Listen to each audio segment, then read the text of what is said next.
किसानों ने किया सीएम धामी का अभिनंदन। गन्ना मूल्य बढ़ाए जाने पर किया अभिनंदन। सरकार ने 20 रुपए बढ़ाया है गन्ने का मूल्य।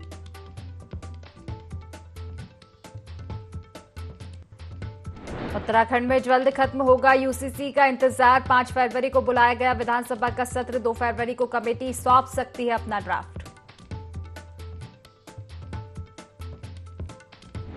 यूसीसी को लेकर कांग्रेस ने सरकार पर साधा निशाना। यूसीसी कानून को बताया झुनझुना। कहा चुनाव के चलते सरकार कानून को चाहती है लटकाना।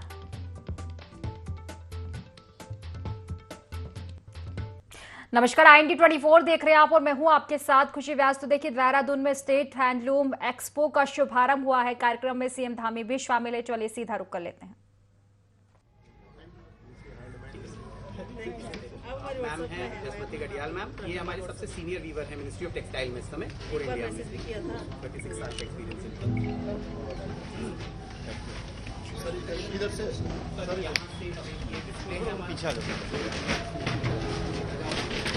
ये हम चल रहे हैं। पहले हम इंडिया के अलग अलग जो एक्सपोर्ट चल रही है उसके बारे में, फिर हम उत्तराखंड में जो खास काम कर रहे हैं। सबसे पहले ये खंडवा पाटा साड़ी उड़ीसा में ये सिंगल इकट डिजाइन है। सिंगल इकट चीज क्या होती है, जिसमें जो पाना है हमारा बात जिसको हम कहते हैं, उसको टाई डाई कर दिया जाता है और इधर वेस्ट में उसमें फिर एक कोई सिंगल कलर चूज करके हम चलाते हैं। इसकी सर कॉस्टिंग अलग अलग रहती है। लगभग 1500 से 2000 रुपये बीच में मिल जाती है। ये सर लगभग वहाँ से वीवर 15 दिन में बना देते हैं। ज़्यादा कुछ ऐसा नहीं है। सिर्फ इकट सिंगल इकट की डाइंग का जो टाइम लगता है वही है। बाकी वीविंग की स्पीड अपनी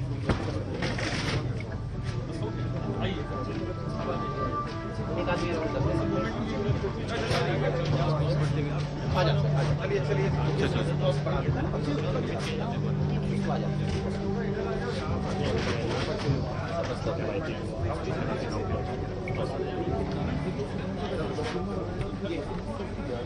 हाँ, ये है चंपा सिल्क साड़ी। ये है वाइल्ड टसर सिल्क। इस तरह का खादी का लुक आता है। ये भी वहाँ पे छत्तीसगढ़ में टसर। हाँ, टसर की है। इसकी खासियत है ये आपकी क्या कहते हैं, 3 शर्ट चाहिए। एक शर्ट ये, एक शर्ट ये और एक शर्ट ये। इसकी ये स्पेशलिटी है। बाकी साड़ियों से अलग है। उसके बाद ये एक सिल्क साड़ी है, दूसरी पैटर्न की ये तेलंगाना की है। आगे सर एक प्रिंटिंग का हमारे प्रोग्राम है, वो हम एक और थोड़ा इधर छपाई वाली। हाँ जी, हैंड प्रिंटिंग इधर आ ना आपकी छपाई वाला। ये पेजली पैटर्न का सामने बनाया।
चलो निकल जाओ आ जाओ बाहर आ जाओ। ट्रेनिंग प्रदान की गई है। ये सर 350 से लेकर के 600 की रेंज में रहते हैं। और उसके बाद सर हम अभी फिलहाल में हमने 64 लूम्स बांटे हैं वीवर्स को 90% सब्सिडी पे भारत सरकार की ओर से, और 17 वर्कशॉप कंस्ट्रक्ट कराए हमने इस साल में। ये सारे ही इसमें अधिकतर जो बेनिफिशरीज हैं वो फीमेल वीवर्स हैं। अल्मोड़ा में 22 का प्रपोजल अभी अंडर पेंडिंग है, उसको भी हम जल्दी करवा रहे हैं। बढ़िया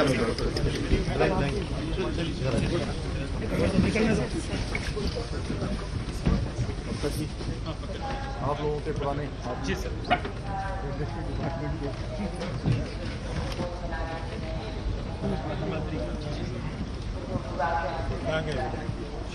अरे सर उसी के अंदर हाउस आपकी उसमें जो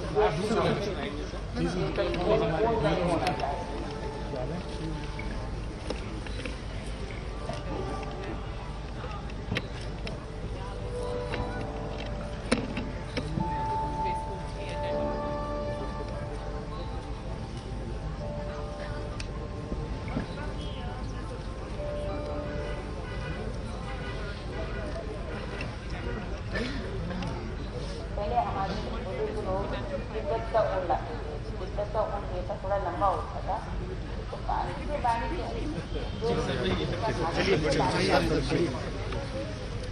इधर से सीधा सीधा सीधा सीधा सर इधर से बीच वाली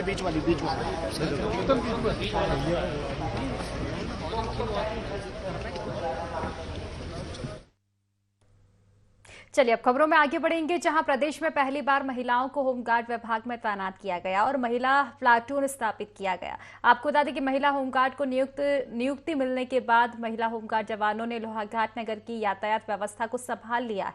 महिला होमगार्ड जवान हेमू रावत और प्रियंका अधिकारी ने बताया कि उन्हें बहुत गर्व और खुशी है कि वह प्रदेश में पहली बार स्थापित महिला होमगार्ड प्लाटून में शामिल हुई। साथ ही उन्होंने होमगार्ड में महिलाओं को नियुक्ति देने के लिए सरकार को धन्यवाद भी दिया।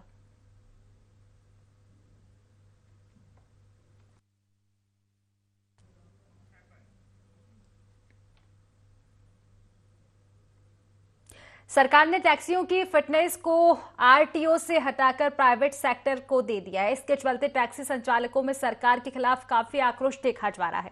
टैक्सी संचालकों ने टैक्सियों का संचालन बंद कर सरकार के खिलाफ नारेबाजी की और वाहनोमें की फिटनेस को प्राइवेट हाथों में न देने की मांग की है। टैक्सी संचालकों ने कहा कि टैक्सियों की फिटनेस आरटीओ में होती थी तब उन्हें मात्र 864 रुपये फिटनेस चार्ज देना पड़ता था। अब प्राइवेट सेक्टर में टैक्सियों की फिटनेस में जाने के बाद 10 से 15,000 रुपये फिटनेस चार्ज देना पड़ रहा है और अगर सरकार फिटनेस को प्राइवेट सेक्टर से वापस नहीं लेती है तो सभी टैक्सी संचालक अनिश्चितकालीन हड़ताल पर चले जाएंगे। छोटी सी गाड़ी तो जैसे तैसे हम बच्चे पालने के लिए छोटी सी गाड़ी ले रखी है अल्टो, उसी में ये दुनिया भर का ये टैक्स जो है फिटनेस की फीस, कभी ये कभी वो, और दूसरी बात कुछ नहीं, लगेज में भी चालान। आदमी 4 सवारी का सामान आदमी कहाँ रखेगा, और इतना तो यहाँ टूरिज्म तो है नहीं कि जो है भैया आदमी जो है आदमी पूरी गाड़ी हायर करेगा। यहाँ तो शेयरिंग में। तो केंद्र और राज्य सरकार का हर गांव को सड़क नेटवर्क से जोड़ने का लक्ष्य है। सरकारें काम भी कर रही है, पर लाचार अफसर शाही के आगे सरकार के विकास का पहिया कैसे जाम हो गया है, देखिए एक रिपोर्ट। जनपद उत्तरकाशी जिला मुख्यालय से 3 किलोमीटर दूर दिलसोड एवं टामकोट गांव, जहां की सड़क साल 2012 में आई भीषण आपदा के समय बह गई। सरकारें बदली, साल भी बदलते गए, पर 12 सालों से ग्रामीणों का सड़क से जोड़ने का सपना आज भी अधूरा बना हुआ है। इस बीच कांग्रेस और भाजपा की सरकार ग्रामीणों को सड़क ठीक होने का आश्वासन देकर तालियां बटोरने लगी रही, पर ग्रामीणों का सपना आज भी अधूरा है। ग्रामीणों का कहना है कि देश चांद पर चला गया, पर जिला मुख्यालय से मात्र 3 किलोमीटर दूर सड़क का 400 मीटर हिस्सा नहीं बन पाया। इसलिए गांव के हर ग्रामीण का कहना है कि साहब सड़क ठीक कर दीजिए, विकास हम खुद खोज लेंगे। 2012 और 13 में जो बाढ़ आई थी, हमारी रोड की क्षतिग्रस्त हो गई। जहाँ पे खेती है, जहाँ पे रोपाई होती है, हमारी मेन खेती पूरा वहाँ पे ध्वस्त हो रखा है। हम जो है विधायक साहब से ये अनुरोध करते हैं कि हमें जो है शीघ्र से शीघ्र थोड़ा रोड की जो है सुविधा दें। कुछ समय पहले हमने इस गांव की सड़क की हालत दिखाई थी। प्रशासन ने सड़क की डीपीआर भी तैयार कर भेज दी, पर वे डीपीआर कहां गई आज तक पता नहीं। जब पीडब्ल्यूडी से हमने बात की तो उन्होंने बजट न होने के कारण पल्ला झाड़ दिया। आज जब इस गांव में विधायक गंगोत्री सुरेश चौहान का आगमन हुआ तो ग्रामीणों की उम्मीद जागी और विधायक से 12 सालों से खराब सड़क को ठीक करने की मांग रखी। कभी नकदी फसल के लिए फेमस इस गांव में अब खेती भी बंजर पड़ने लगी है। सड़क बनना बहुत महत्वपूर्ण है और अठाली से चामकोट दिलसौड़ होते हुए और दुशियाड़ा से सड़क को मिलना है। और वैसे भी यात्रा सीजन पर जो हमारा मातली का जो बंदरकोट के पास से पूरा स्लाइड होता रहता है, तो ये वैकल्पिक मार्ग बनेगा।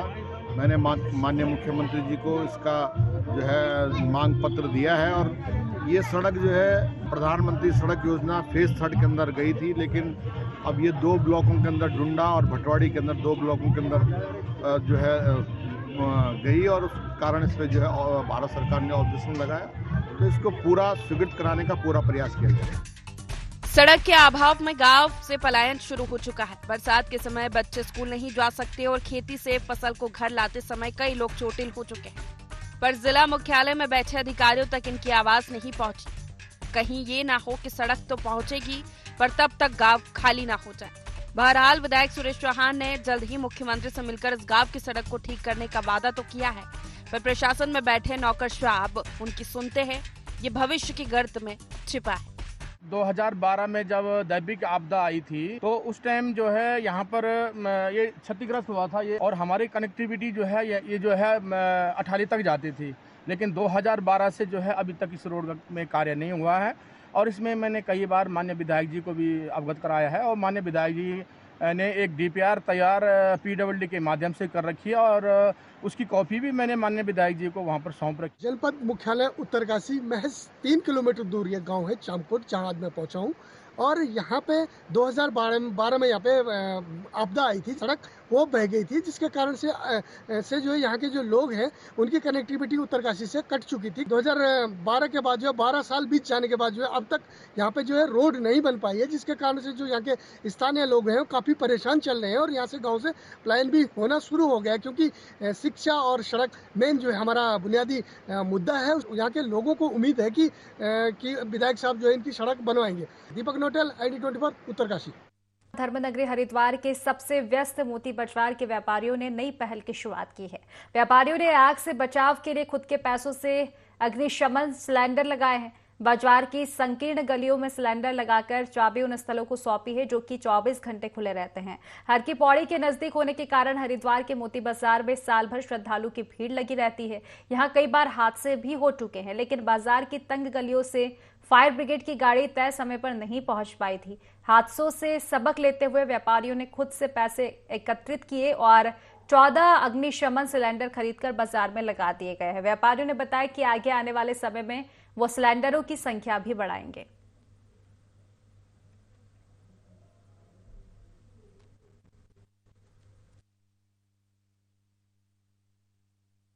बाजार कंजेस्टेड बाजार है, थोड़ा यह फायर ब्रिगेड पहुंचने में देर लग जाती है, इसलिए हमने व्यापारी भाइयों ने एक पहल की है। 14 सिलेंडर हमने पॉइंट चिन्हित करके 14 सिलेंडर लगाए हैं, और ये हमारी एक पहल है, और आगे चल के हम और बढ़ाएंगे इसको। इसलिए हमने एक थोड़ा पहल करी है कि यहाँ पे फायर ब्रिगेड पहुँचना में टाइम लग जाता है। अभी कुछ टाइम पहले ये बाजार में हमारे एक व्यापारी भाई के साथ हादसा हुआ था, फायर ब्रिगेड आने में काफ़ी टाइम लग गया था, तो हमने इसी को देखते हुए सेफ्टी पर्पज से एक पहल करी है। पहली बार ऐसा हुआ है कि किसी व्यापार मंडल के द्वारा किसी बाज़ारों में ये गैस के सिलेंडर लगाए गए हैं। ये वैसे तो कोई नहीं चाहता कि हमारे बाज़ार में, हमारे किसी भी क्षेत्र में कहीं कोई दुर्घटना हो, पर यह फर्स्ट एड के तौर पे बहुत ही लाभदायक रहेगी कि अगर जैसे फायर ब्रिगेड को आने में टाइम लगता है तो ये फर्स्ट एड के तौर पे उसको इतना तो काबू कर सकती है कि आगे कोई बड़ी दुर्घटना ना। यहाँ पे 14 सिलेंडर लगवाए हैं अलग अलग क्षेत्र में पूरे बाज़ार को कवर करते हुए, और उनकी हमने चाबियाँ 3 ऐसी जगहों पे रखी गई है जहां वो 24 घंटे खुलती है, जिनको आसानी से वो मिल सकती है। मैं अप्रिशिएट करता हूं इस स्टेप को, और मैं चाहूँगा कि जितने भी दुकानदार हैं हरिद्वार में, कोई भी दुकान है, सभी अपने यहाँ पर एक फायर एक्सटिंग्विशर ज़रूर रखें, और जितनी ज़्यादा पॉसिबिलिटी हो सेफ्टी को बढ़ाएं, क्योंकि आपकी शॉप में जो आग लगे तो वो बराबर में भी फैल सकती है, और उससे पूरे मार्केट को भी नुकसान पहुँच सकता है। और मोती बाज़ार तो जैसे आप जानते हैं प्राइम लोकेशन पर है, सबसे ज़्यादा श्रद्धालु वहाँ पर आते हैं, तो उनकी सेफ्टी की जिम्मेदारी भी हमारी है, और जिसकी वो दुकान है उस व्यक्ति की भी है। गलियाँ वहाँ पर छोटी हैं, तो हमारे पास बाइक्स वगैरह हैं, बैकपैक सेट्स हैं जो वहाँ पर आसानी से पहुँच सकते हैं। लेकिन सबसे ज़रूरी यही है कि जिसकी भी वो दुकान है, जिसकी भी वो संस्थान है, वो अपने यहाँ पर इतनी व्यवस्था पहले से करके रखें पर्याप्त, कि अगर कोई छोटी मोटी घटना हो तो उसको छोटे स्तर पर ही काबू पाया जाए। समान नागरिक संहिता को लेकर गठित की गई समिति का कार्यकाल 15 दिन के लिए और बढ़ाया गया है। इस पर कांग्रेस ने सवाल खड़े किए हैं। कांग्रेस ने कहा है कि चुनाव से पहले सरकार इस ड्राफ्ट को नहीं लाना चाहती है, इसलिए इसको लटकाए रखने के लिए कार्यकाल से खेल रही है। पूर्व मुख्यमंत्री हरीश रावत ने कहा कि यह केवल एक झुंझुना मात्र है। जब यह समान नागरिक संहिता कानून है तो यह एक प्रदेश में कैसे लागू हो सकती है।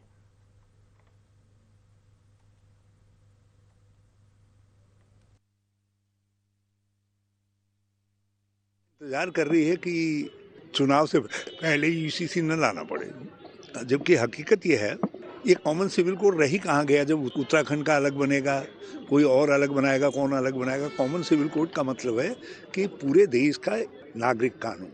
तो एक देश का नागरिक कानून तो केवल केंद्र सरकार बना सकती है, या तो फिर धामी जी कह दें केंद्र सरकार नहीं रह गई है तब जाके राज्य में जो है वो पहल करें, नहीं तो राज्य में जो है आपको इस तरीके से सरकार गठन की आवश्यकता है, इस तरीके से यूसीसी बनाने की आवश्यकता ही नहीं है। लक्सर पुलिस ने 3 दिन पहले हुए लक्सर के कपड़ा कारोबारी हत्याकांड का खुलासा कर दिया है। एसपी परमेंद्र डोभाल ने जानकारी देते हुए बताया कि मृतक राजेंद्र का पीपली गांव निवासी राकेश कुमार के साथ उधारी के पैसे के लेन देन को लेकर विवाद चल रहा था। जब राजेंद्र फेरी करके अपने घर लौट रहा था, इस दौरान राकेश ने उसे जंगल के पास रोककर उसकी धारदार हथियार से हत्या कर दी और शव को हाईवे किनारे फेंक दिया। एसएसपी ने बताया कि आरोपी के खिलाफ पहले भी मुकदमे दर्ज है। आरोपी को पकड़ने वाली पुलिस टीम को हरिद्वार एसएसपी ने 5000 के इनाम की भी घोषणा की।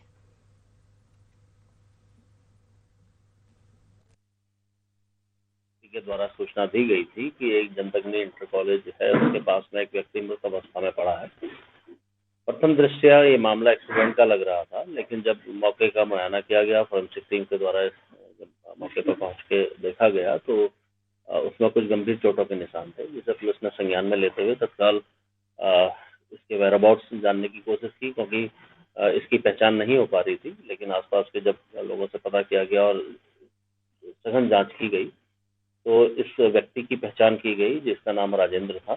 पुलिस के द्वारा गहन छानबीन करके उसके जितने भी वेयरअबाउट्स थे, किसके साथ ये निकला था, उसमें एक संदिग्ध व्यक्ति राकेश की पहचान की गई थी, जिसके पूर्व में भी अभी पंजीकृत थे। उनको ही संज्ञान में रखते हुए पुलिस ने जब इससे सख्ती से पूछताछ की तो इसके द्वारा इस घटना को कबूल किया गया और जो इसकी हत्या का कारण था वो इसके द्वारा जो पूर्व में पैसे इससे उधार में लिए गए थे, जब वो उसका तकाजा कर रहा था, उसके द्वारा पैसा न देने की सूरत में इसकी हत्या की गई थी। उत्तराखंड का बेहद प्यारा और खूबसूरत हिल स्टेशन औली बर्फ से लकदक ढलानों के लिए काफी फेमस है। औली ढलाने स्कीयर्स के लिए बेहद मुफीद मानी जाती है। विंटर डेस्टिनेशन औली में स्कीइंग के बाद अब आइस स्केटिंग को प्रमोट करने की जागरूक पहल भी की गई है। देखिए रिपोर्ट। इस लड़की को आइस स्केटिंग करते देख आपका भी मन कर रहा होगा कि काश हम भी यहाँ होते और स्केटिंग करते। तो फिर इतना क्या सोचना, आप भी इस खूबसूरत लोकेशन पर आइस स्केटिंग कर सकते हैं। जी हाँ, ice skating association of Uttarakhand के कोशिशों के बाद पर्यटक और यहाँ के लोग आइस स्केटिंग खेल का लुत्फ उठा सकेंगे। खेल को बढ़ावा देने और एथलीट्स को तैयार करने के उद्देश्य से आइस स्केटिंग जागरूकता शिविर भी चलाया जा रहा है। औली को आइस स्केटिंग स्पोर्ट्स हब बनाने की कवायद जारी है।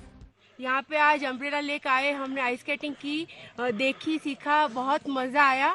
पहले तो यहाँ इतना आइस देख के बहुत मज़ा आ गया, क्योंकि इस साल आइसफॉल नहीं था, स्नोफॉल नहीं था, पर यहाँ पे देखा तो बहुत मज़ा आया और सबके साथ सीखा और बहुत एंजॉय किया। फर्स्ट टाइम ये लेक वाला एरिया हमने देखा, इससे पहले हमने आइस स्केट फील्ड में ये गेम देखा था और फर्स्ट टाइम लेक वाले एरिया में हम ये कर रहे हैं, औली के छतरा लेक में। औली गोडसो के बीच घने जंगल में बेहद खूबसूरत लोकेशन में स्थित छतरा कुंड आइस स्केटिंग का आकर्षण केंद्र बना हुआ है। एडवेंचर टूरिज्म को बढ़ाने के लिए सरकार यदि open air ice skating rink और ट्रेनिंग कैंप को विकसित करने के लिए तैयार हो जाती है तो वो दिन दूर नहीं जब औली स्नो स्कीइंग इवेंट्स के साथ साथ आइस स्केटिंग जैसे इंडोर विंटर स्पोर्ट्स की मेजबानी कर सकेगा।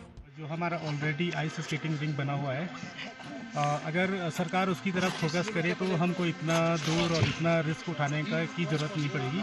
तो हम लोग अब सोच रहे हैं कि धीरे धीरे हम आइस स्केटिंग यहाँ पे शुरू करेंगे और अगर गवर्नमेंट वहाँ पे नहीं करती तो हमारे लिए ये एक ऑप्शन है। तो अभी जब मैं आके जो देखा है, जो प्रैक्टिस करी है, जो स्केट करा है, तो काफ़ी पोटेंशियल लगती है मुझे इसमें कि अगर हम थोड़ा सा और अच्छी तरीके से इसको सीख कर कि कैसे एक लेक को अच्छे से जमा सकते हैं। हम लोग चाहते भी हैं कि उत्तराखंड में अलग अलग जगह हमारे पास रिंग्स हों ताकि ज़्यादा एथलीट्स हों, क्योंकि बहुत कम है और अभी जो ice skating association of India है वो भी यही चाहते हैं। तो ये बहुत अच्छा है हमारे बच्चों के लिए, हमारे एथलीट्स के लिए। तो यहाँ पे एक स्टेट गेम्स तो 100% इधर ही होगा।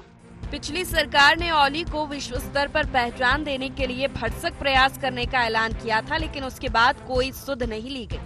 बर्फ की कमी से कई बार नेशनल लेवल के अल्पाइन स्कीइंग इवेंट्स और इंटरनेशनल स्कीइंग इवेंट्स स्थगित हो गए। इसके चलते अब तक पर्यटक और स्थानीय युवा आइस स्केटिंग का लुत्फ नहीं उठा सके। आइस स्केटिंग एसोसिएशन चमोली के महासचिव संतोष सिंह का कहना है कि राज्य आइस स्केटिंग संघ उत्तराखंड की जागरूक पहल के बाद ओली में आइस स्केटिंग खेल की संभावना बढ़ने लगी है। हालांकि प्रदेश सरकार की निर्भरता पर ही आइस स्केटिंग खेल का आगे का भविष्य टिका हुआ है। यहाँ पे बर्फबारी की 2 साल से कमी बेसी हो रही है, तो क्यों ना हम जो हमारे यहाँ पे आइस स्केटिंग के जो नए उभरते हुए जो बच्चे आ रहे हैं, छोटे बच्चे आ रहे हैं, कुछ सीनियर लोग भी हैं जो चाहते हैं कि हम लोग इसमें आगे बढ़ें, स्टेट का नाम रोशन करें, जो हमारे स्टेट फेडरेशन है उससे संपर्क करके यहाँ पे कुछ स्टेट लेवल का कुछ इवेंट कराए। स्टेट नहीं, नेशनल लेवल पे भी हम लोग प्रतिभा करने की कोशिश करेंगे। 2010 और 2011 में सेफ विंटर गेम्स के दौरान open air ice skating ring को बनाने का काम शुरू हुआ था, लेकिन सेफ गेम्स होने के बाद रिंग का निर्माण कार्य अधूरा छूट गया। GMVN और पर्यटन विभाग ने निर्माण पूरा करने के लिए बजट की मांग की, लेकिन बजट मंजूर नहीं हुआ। इसके चलते आइस स्केटिंग रिंग कुछ सालों बाद अचानक एडवेंचर टूरिज्म के मैप से ओझल हो गया। करीब 7 साल बाद 2017 में शासन ने निर्माण के लिए करीब 139 लाख रुपए का बजट स्वीकृत किया। तब कहीं जाकर 15 दिसंबर 2018 को इस रिंग का निर्माण कार्य शुरू हुआ, जो 2 साल में पूरा हो सका। प्रदेश सरकार की मदद से जल्द ice skating association of Uttarakhand ने धरातल पर काम करना शुरू कर दिया है। आज जो हम लोगों का यहाँ पे जो प्रोग्राम हुआ वो बहुत ही अच्छा सफल रहा यहाँ पर, और इसमें सारे लोग जुड़े हुए थे। हमारे जो आइस स्केटिंग एसोसिएशन के जो प्रेसिडेंट थे, हमारे इंटरनेशनल लेवल के यहाँ पे एथलीट भी आए थे यहाँ पे, और जो जिन्होंने यहाँ पे कोचिंग की यहाँ पे बच्चों के लिए, ये यहाँ पे पूरे ओली के लिए जो यहाँ पे टूरिज्म का एक हब बन सकता है, आइस स्केटिंग उसमें बहुत बड़ा योगदान दे सकता है। 2010 से इसकी कवायद शुरू हुई थी आइस स्केटिंग की, बच्चे पहले से भी कर रहे हैं, लेकिन 2010 में जब सैफ गेम यहाँ पर हुए तो एक बूम सा आया था कि आइस स्केटिंग अब बहुत पनप जाएगा, लेकिन आइस स्केटिंग पनपा नहीं, इसलिए कि जो आइस स्केटिंग फ्लोर जो सरकार ने बनाया था सैफ गेम के लिए, वो फ्लोर 11 के बाद बंद हो गया। सभी खेलों के मैदान होता है, लेकिन आइस स्केटिंग का मैदान उत्तराखंड में नहीं है अभी तक, हम जो कह रहे हैं। अब वो जो भी मैदान है वो आउटस्कर्ट में मिलता है। ये जो हमें जगह मिल गई है और आज जो हमने इसमें एक्सपेरिमेंट कर लिया है,